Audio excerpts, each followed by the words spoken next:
Bismillahirrahmanirrahim. Alhamdulillahirabbil alamin. Allahumma sholli ala sayidina Muhammad wa ala ali sayidina Muhammad. Assalamualaikum warahmatullahi wabarakatuh. Apa kabar teman-teman? Mudah-mudahan teman-teman selalu dalam lindungan Allah Subhanahu wa taala. Amin ya rabbal alamin. Kali ini aku akan sharing pengalaman sholawat dari Mbak Raisa dan komentar yang ada di Instagram ya, akan aku bacain. Langsung aja aku baca ya teman-teman. Assalamualaikum Mbak Mel, saya mau testi dong mengenai sholawat. Tahun 2021 adalah tahun yang benar-benar diuji secara finansial, kerjaan dan kuliah. Waktu itu saya daftar part-time ke perusahaan Kicix, alhamdulillah keterima. Tapi sama saya nggak diambil, soalnya kata ibu saya nanti aja kalau kerja, beresin kuliah dulu Mbak Meliza.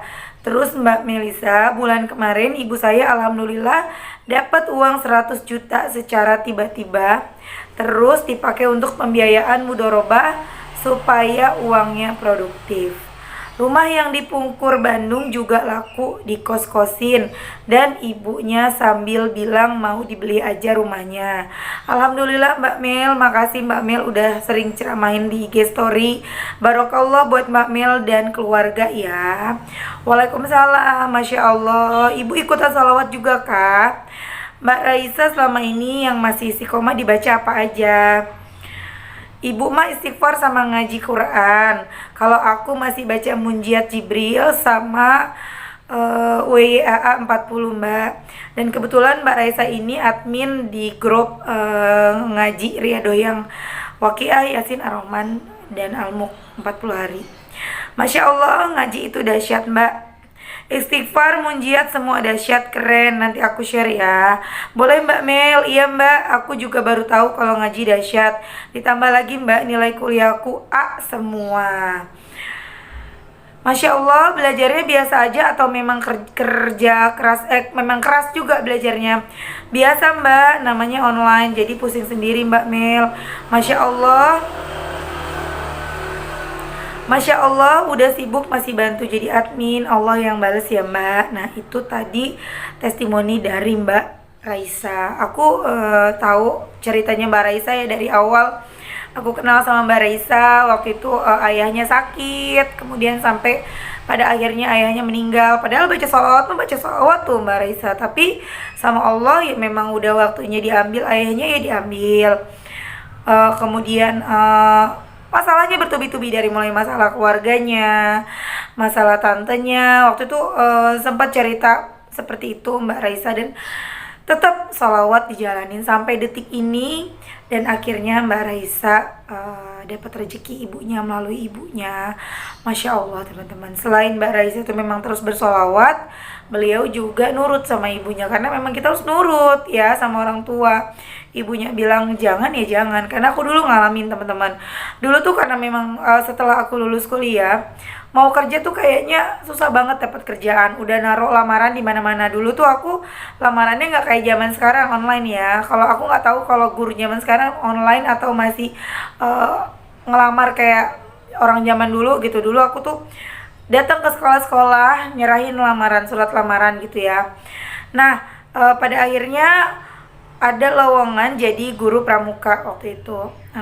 Tapi tempatnya jauh banget. Dulu aku tinggal di Bekasi. Nah lowongannya itu di Jakarta gitu, dan gajinya juga nggak seberapa, kecil banget. Jadi datangnya tuh seminggu sekali ya deh, setiap Sabtu. Tapi dibayarnya itu sekitar berapa ya, sebulan itu 200.000 deh kalau nggak salah. Tapi sama mama aku tuh nggak boleh, karena mungkin jauh, kasihan anaknya, disuruh sabar. Ya aku denger gitu mamaku, oh yaudah deh ikutin, walaupun aku sedih gitu waktu itu.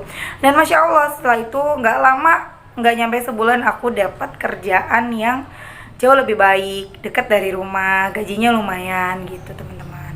Nah kita sama-sama doain ya teman-teman buat Mbak Raisa supaya selalu semangat, selalu istiqomah sholawatnya, dan semakin baik lagi kehidupannya, semakin maju lagi hidupnya.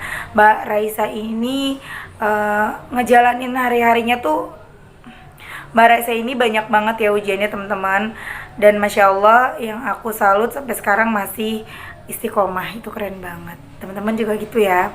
Nah lanjut, kali ini aku bacain testimoni yang ada di Instagram dari Mbak, Instagramnya RWB. Alhamdulillah Mbak, itu terjadi sama saya juga. Berkah sholawat sekitar bulan November tahun 2019, saya pengen banget mobil tapi nggak punya uang sepeser pun. Tiap di jalan ada mobil lewat yang saya sukai, selalu saya sholawatin. Nah di situ saya coba geber sholawat 1000 kali sehari. Sedekah, sholat duha tiap hari nggak pernah saya tinggalkan. Singkat cerita, 3 bulan setelah itu Allah ngasih rezeki dari arah tidak disangka-sangka. Akhirnya saya bisa beli mobil yang saya inginkan, itu mirip sekali warna tipenya sesuai yang ada di angan-angan saya. Itu belinya tunai, maha besar Allah. Tuh teman-teman. Teman-teman kepengen apa? Kepengen mobil. Nih, bukannya nggak boleh kredit ya, itu kan pilihan teman-teman ya. Kalau sanggup kredit ya nggak apa-apa gitu, tapi kalau bisa cash kenapa enggak teman-teman? Kalau kita bisa cash kenapa nggak cash gitu? Dan sama seperti pada waktu aku sama suami kepengen mobil tapi nggak kredit gitu kan, kita udah nggak mau kredit lagi karena berat teman-teman kredit itu bagi kita ya. Nah karena kita nggak punya uang dan nggak punya bayang-bayang uang juga, kita cuma bisa sholawat, udah sholawat aja lah. Dan kita nggak pernah mikirin kapan Allah ngasihnya. Dan seperti apa caranya kita nggak mikirin, dan Masya Allah datang gitu aja. Tiba-tiba ada rezeki, tiba-tiba ada jalannya, sampai akhirnya bisa kebeli mobil. Cuma salah sih, waktu itu kita mikirnya nggak apa-apa deh mobil second, yang penting cash. Coba kalau waktu itu kita mintanya baru, mungkin sama Allah dikasihnya baru. Tapi karena kita masih mikirin kemampuan kita, itu salah. Harusnya kita nggak mikirin kemampuan kita, tapi mikirin kemampuan Allah. Tapi ya setidaknya itulah bukti bahwa apa yang kita pikirkan, apa yang kita istiqomahin dalam bersolawat contohnya, itu pasti terjadi, pasti dikasih sama Allah. Nah teman-teman juga kalau misalnya lagi sholawatan, lagi kepengen hajat apapun, jangan pernah mikir dapat nggak ya, gimana caranya, rezeki dari mana, duit dari mana, gimana kapan ya, jangan dipikirin. Itu bukan urusan kita.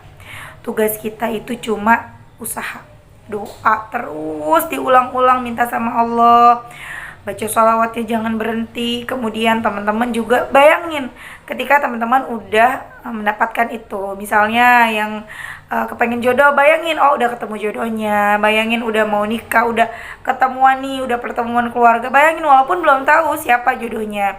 Atau teman-teman yang kepengen punya mobil baru atau punya motor gitu, bayangin teman-teman udah punya motor, dibayangin gitu loh, menghayal gitu istilahnya. Tapi kan ini kita mikirnya positif, dan insya Allah teman-teman itu pasti terjadi.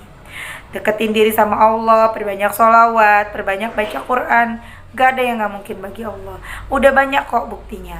Nah untuk teman-teman yang mungkin teman-teman baru nyoba untuk sholawatan, tiba-tiba ada temennya atau keluarganya atau saudaranya bilang nggak boleh tuh kayak gitu-gitu, itu namanya nggak ikhlas, itu namanya pamri, nanti gak dapet pahala loh di akhirat dari sholawatnya. Kasihan Nabi Muhammad, umatnya bersolawat karena pengen dunia. Teman-teman, untuk ngejawab pun teman-teman mungkin pengetahuannya juga terbatas, kita terbatas pengetahuan kita, mendingan cukup iyahin aja, oh iya. Dan gak usah bilang-bilang dia, tetap aja baca sholawat, terusin baca sholawat. Selama kita mintanya sama Allah, itu gak apa-apa teman-teman, gak usah hiraukan yang lain. Toh kita gak nyusahin dia. Misalnya nih, kita kepengen banget, butuh banget motor untuk antar jemput anak sekolah gitu, atau untuk kita bisa pergi kerja dengan mudah gitu, biar nggak telat kerjanya atau segala macam. Kita butuh itu. Ya udah, kita terusin aja, kita terusin riadonya kita terusin bacaan kita, sholawat kita, amalan kita gitu.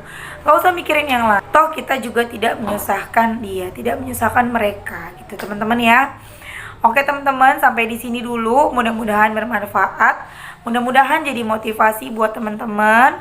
Kalau kepengen apa aja, udah deh sholawatin aja, nggak usah bingung-bingung. Dan kuncinya satu, kuncinya bukan satu sih, 3. Yakin Allah pasti nolongin, Allah pasti ngasih, Allah pasti ngabulin.